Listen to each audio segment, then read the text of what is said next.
stop talking. It's time to hear some poems. Excited for that. Excited. And thank you all for being here.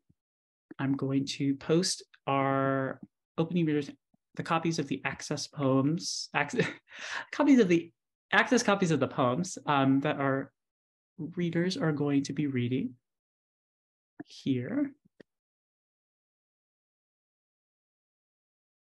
And we will get started with Brody Parrish Craig. Hey y'all, I'm Brody Parrish Craig. I use they, them pronouns. I am a white gender nonconforming person with a buzz cut and a goatee and some visible tattoos, wearing a white tank top with some books behind me. And I'm gonna share my poem with you, How Glitter Was Invented. How glitter was invented. When I spit, I spell confetti in my cursive mirror house.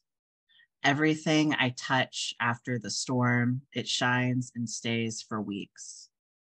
You can never get me off your floor. I'm sweeping off your feet another asterisk leaned up against some heaven's after hours sign. A 90s sky dancer, see, I have broke a beacon from the sun to see you shimmer on past afternoon. Reflective tape along the binder's dresser, I smell a sequin in this skinny dark. A puckered lip to stall door marks the page of revelation. In the Walmart, I broke the shine right off your wristwatch and I flexed the face. I found a lake bed shimmer in its silver, ripped it off. A disco balled fist opening to shrapnel when I dance or pray. Glitter never leaves. There is no curfew for these hands. Thank you. Thank you so much for that, Brody. I love how you use verbs and like so packed full of emotion and image all together. So wonderful. Our next reader that we have is Kath Reese. Hi, I'm Kath Reese. I go by she, her pronouns. I'm a white woman with dark hair, dyed teal at the ends, wearing a green shirt and a gold necklace with a hand. And I've got some miscellaneous posters behind me. Today, I'm going to be reading my poem. It's called Coming Alive Again, a Prelude. It isn't strange to wake up with the dark anymore, to the buses and their indigo pews, skating across, berating a solid oil strip. A left, a shiver of metal, shoulder reaching for shoulder, a nudge, and blackbird spills out from an ear. Step out of the whale's mouth. Already, the trees of sunflowers, the shifting maple leaves have begun their root-born chant beneath the sidewalks, sipping to life, against the din of rushing feet. Can you forget your agony for a moment? Will you set aside the wasted years, those silent scales that weigh a body down, to hear as the cafeteria fills a waltz of pens and coffee spoons, a something to have in their hands is necessary, like it was for yours. Soft green voices surface above tables, afraid the barest whisper might conjure home. Under your nose, the shoes feel right, slapping pavement. Echoes skipping through layers of flesh to the heart of the earth and back. Your heart is not a sound anymore. It is a thing. It is a thing that swims, that gives only an audible sigh, a share in the collective rhythm. It is not the world that has suddenly become new, with a stutter of a groan, a clumsiness of notes, short stopping. It is your ribs like a gate pried open, to let the prosody wash where it will, scrape if it must. In the dust, the decision has been made. I will listen, I will feel, I will speak. Thank you. Thank you so much for reading this poem. I just love, you use sort of like that, there's a name for like, I think it's like susurrance, is like S sounds, like repeating S sounds, like that sort of the way that you like slapping pavement, echo skipping, is just really lovely throughout. Just comes back, comes and goes, and just keeps us in this poem, which feels so wonderful. I love the ending also. I will listen, I will feel, I will speak. So much definition in that. Thank you so much. Thank you. Yeah, thank you. Our next reader is Natalie E. Illon.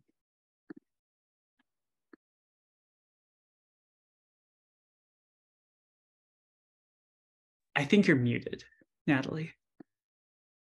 Louise, thank you, CD. I was just saying thank you so much to everyone. I love this organization and what you do, and I am forever cheering and hailing your access work as the benchmark of how to do things. I am a white woman with glasses and reddish hair. I'm actually sitting in the wheelchair, though you cannot see that. And behind me are some windows of my apartment. Again, thanks so much. This poem is called My Fear of Water Came Later.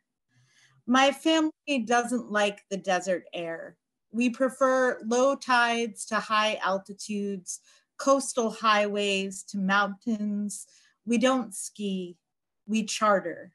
We choose our bait with precision. We don't let the lines go slack. We hunt the mako because we can. We don't relish a shoreline. We forget we live so close to what most people would pay dearly for. We aren't moved by stunning sunsets. My father named his boat Bite Me. That isn't a joke. We made fun of my mother whenever she said, I specifically told you not to do that. She wasn't born here, but she is a water sign. Said, if I'm drowning, I should. Tried to play dead and hope the Coast Guard finds me in time, and face up, we don't fear the riptide we live in. We just call our flying dishes fish. We imagine all our broken glass finds its way into the Atlantic for some sweet kid to discover our arguments finally smoothed enough to call treasure. Look how pretty we are now. The light hits us just right. Thank you. That was so lovely. Thank you so much. I love the honesty that comes out in those moments of like almost humor and kind of like slant humor, especially in the don't versus do kind of like juxtaposition that you've set up. That was so wonderful. Thank you. Our next reader that we have is Nikki Ummel.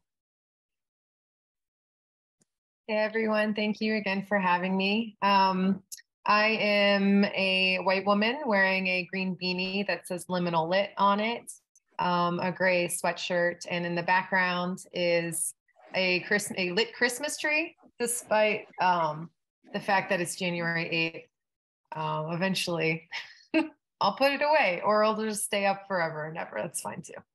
I'm going to read a poem. Oh, sorry, she, her pronouns. And the poem I'm going to read, I have a content warning for if death or hospice, the references to that process are difficult for you.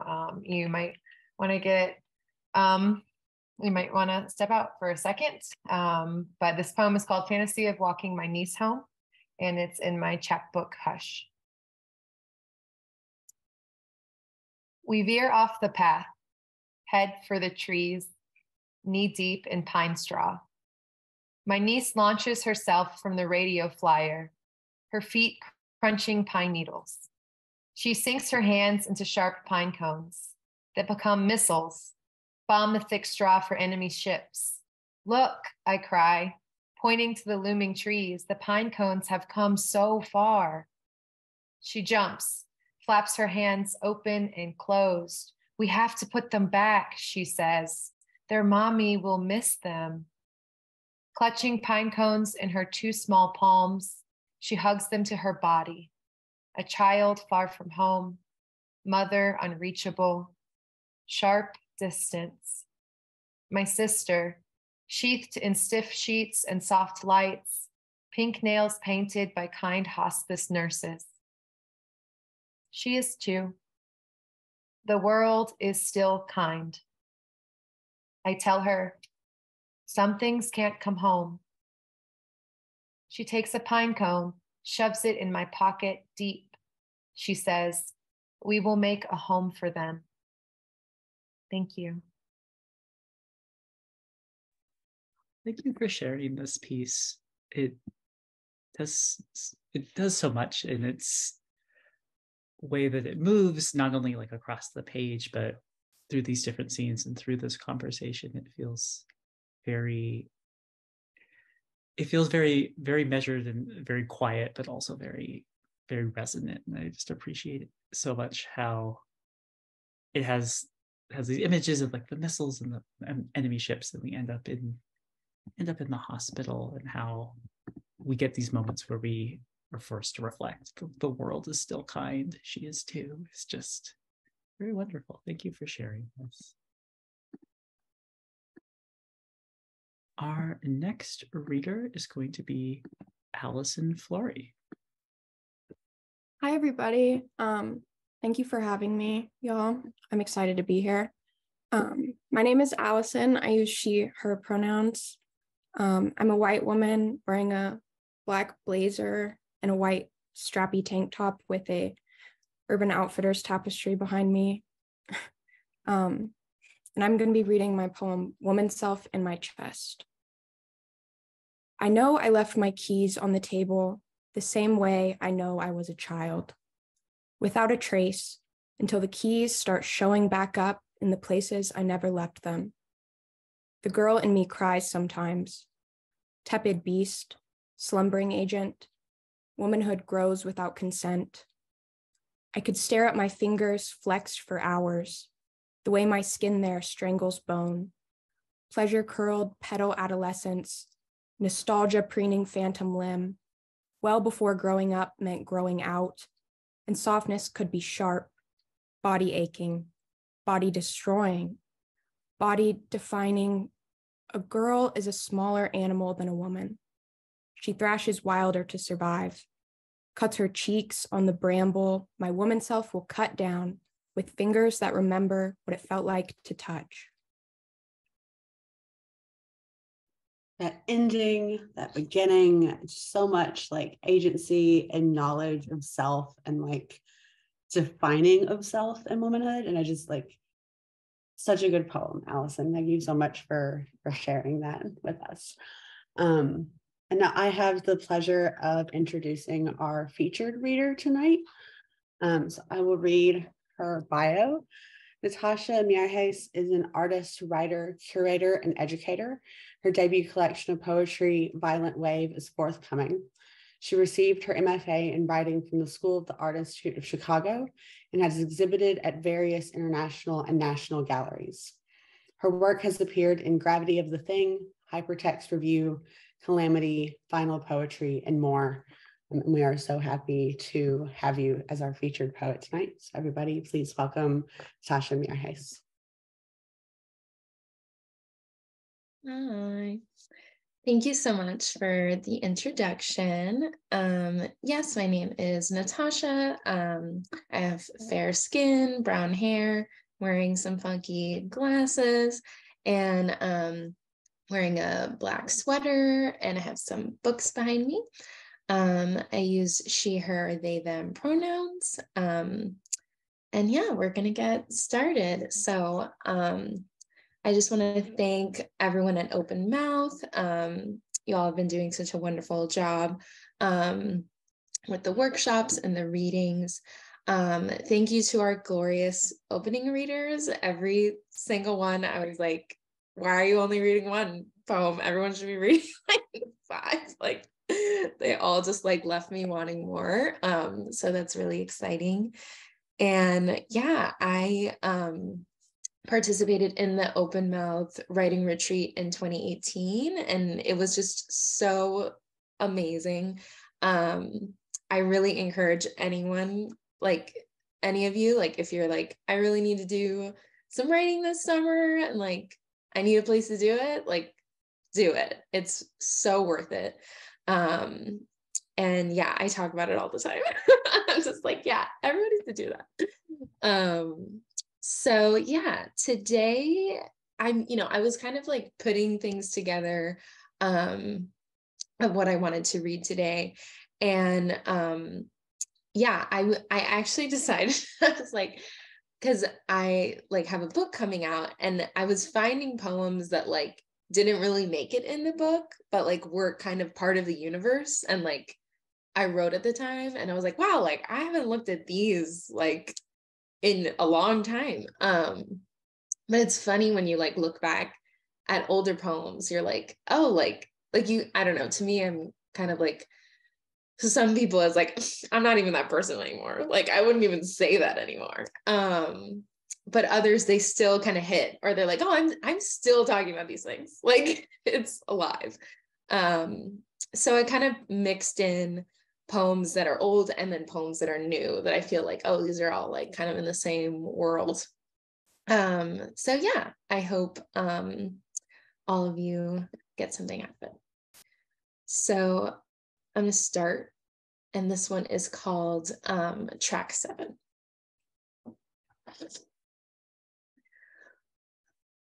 People have to experience a phenomenon before they can understand it. Royson sings of Murphy's Law. The slow drag of a disco floor, the clickings of teeth as they grind in your sleep, the pitter-patter of primroses flapping against the window-blown pane. A sap tree gives itself as meandered matter that sticks and stains its way into the night. I want to turn everything I hold into Florida water, wild and unearthed, battle sin and center. I become an unequivocal balance and bird. The meter shakes out its unintended vowels. The next one is called Femme Quartet, and it is, it's kind of like a little poetry game. So it's just, you pick like 6 words and the poem can only contain those 6 words. So this is one of those kind of things. Femme Quartet. Tongue growing, fleshy weapon, fruit elegy, served woman, sidewalk woman, fruits breathe, growing, fleshy, weapon tongue, serve elegy, fleshy, fleshy, fleshy, fleshy woman, growing weapon, sidewalk elegy, tongue served, breathe woman, breathe.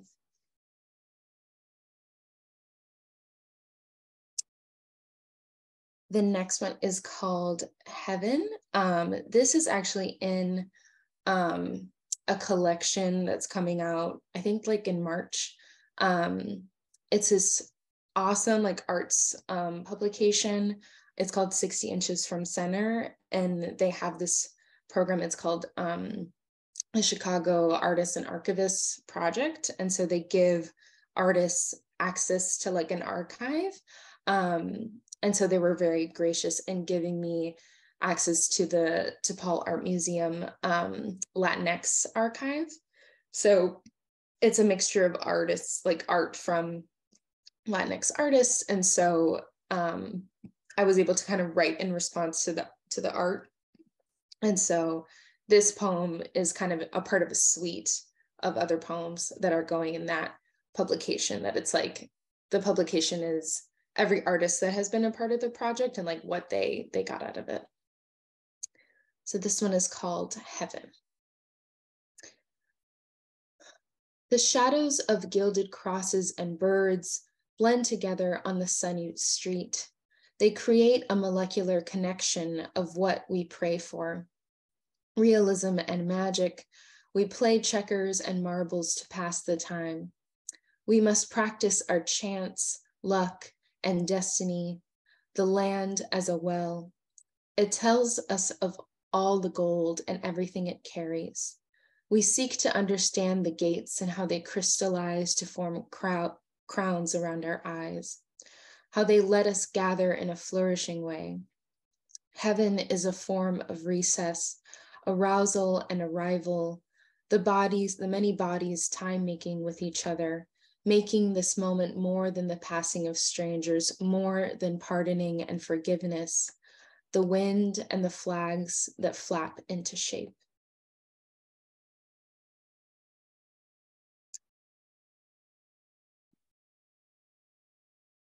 This one is called Done For. Done for. One or two people calling me a name that takes its own time to falter. There are ways of hurting a woman by just taking off her skin. How do you call a parody of a life funny or enriched when it's just you back at you and nothing has a pulse that you can control?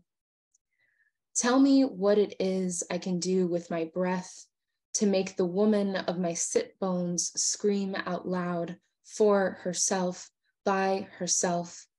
Plenty of room left for becoming awake and within.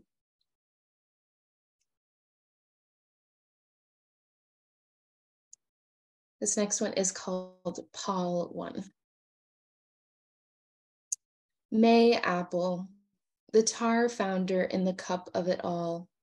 Drink me back with your switchblade, vanquish me from the beginning parcel and wind, the only tellers calling out the window, sensorial pattern and weight terrorize. The finger to hand for you and feel your sweetness, light, ready, light body, slamming together our own parts unhurted. Thank you together, our own world must, and you to itself. For comfort, you are greeted by the familiarity of your own world. You never saw this turn, a desk out from its center, and bury it with we, the finger-licked palace. My own collar of unrest, feral and formaldehyde, many find me healer. Who knows my name? And everyone doing what they need to do, and I cannot cheat myself or others beyond. What is the masking powder, the feeling of desire in the present? I hate you because I want to have something to hate that I am close to. I do not understand why that, because. Be the beast you know and wave your teeth at it.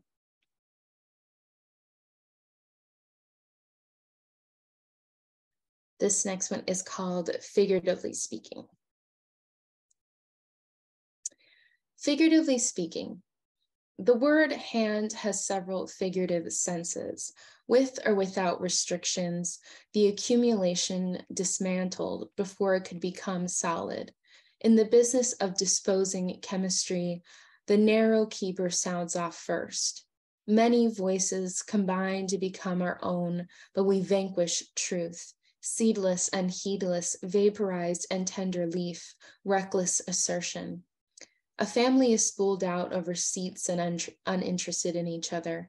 The mother sleeps with one hand on her luggage. The boy looks out the window and has his legs spread. The father's eyes cannot be seen past the divide between seat clusters.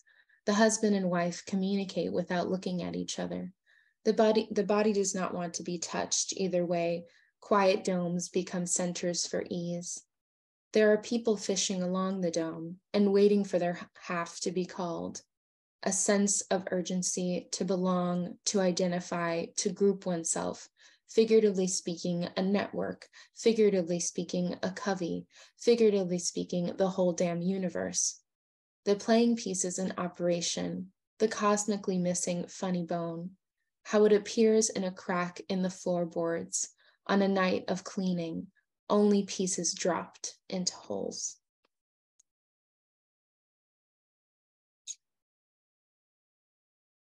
This next one is called collocation. Collocation. How to become a word. When you stand next to something, you become that thing. Your columnar potential, a pole, across a bed, transmuted blanket. Your bubbling breath rises up from the bottom of the pool as weighted discs that pop on high. A herringbone display with all the lines in one design sloping one way and all the lines in the next sloping the other way. You stand next to the words you want to become. Lavender, agar, plaster of Paris, maple, tourniquet. What happens when we replace our collocations with our desires?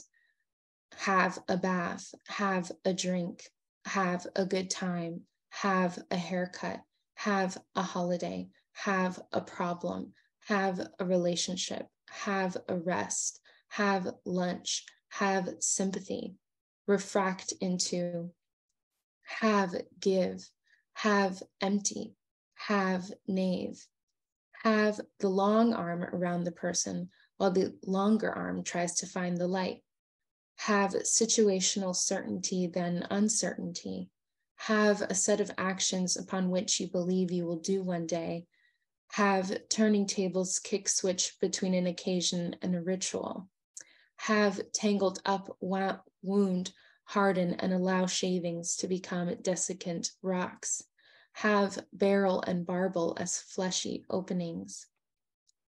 You move against craving weightless states of non-belonging, saying that word is one, that is whole, center, roused. How to become two words, floating together and alone. Will we hold against leanings that can't carry each other, without pendulum, without force? We look at each other across folds, wear armor that is too big for our bones. Here water casts itself into sheets. We know it is really ourselves, again, next to, then again.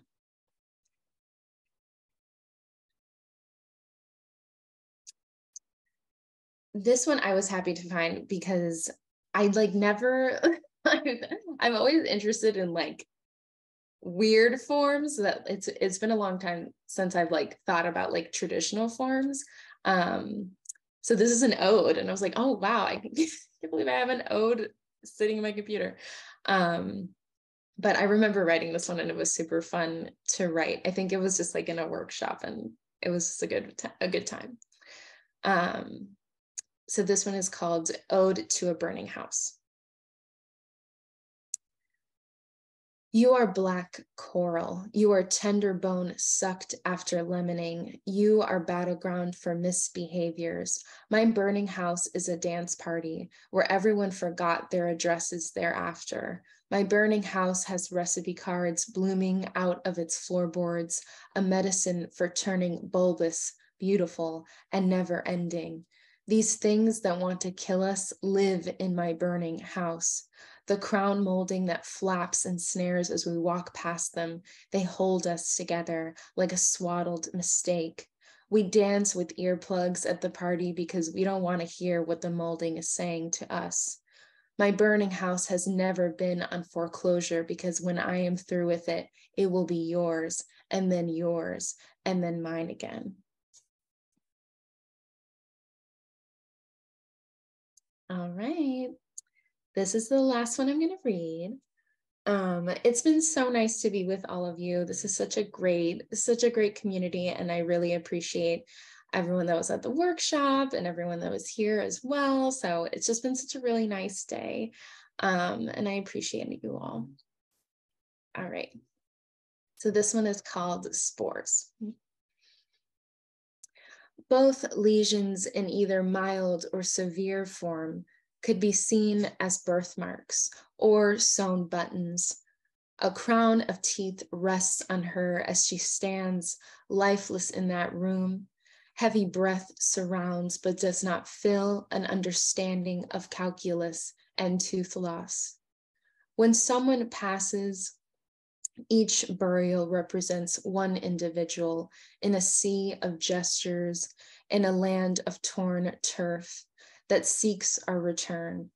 The way to understand ossified tendons is by tapping them against a table hard at first, but losing pressure every time until you're waving, wanding out the sound as it rushes sweetly by. The presence-absence of our tabletops frames tenderized margins that form growth arrest lines. Suffered boundary is a way of knowing hills without ever having to be one. Thank you all so much. It's been great. Thank you. Thank you so much for reading all of these poems. I keep thinking about, yeah, like the process you had mentioned for how you picked what you were going to read and seeing kind of how that unfolded or how those poems spoke back to each other. So I'm so glad that all of these are here and I can see all of them working together. The way that you talk about form is always is so interesting. Yeah, like the ode, love an ode that is not an ode but is an ode. It makes us think about what an ode can be. I hadn't heard of a quartet before, so thank you for introducing that to me. I'm excited to try writing something like that. Repeating forms are always wonderful. These are just so beautiful to see together, and in the context of your other work. So thank you for sharing these. I'm just going to put your website in the chat. Please follow Natasha on all of the various platforms, and look out for her book. Excited for that to be in the world. And thank you all for coming tonight. Thank you for reading with us and listening to folks read, experiencing people read. Thank you to our ASL interpreter. Very happy that you're here, and helping us make the space accessible. But thank you all and have a great rest of your Sunday. Thank you.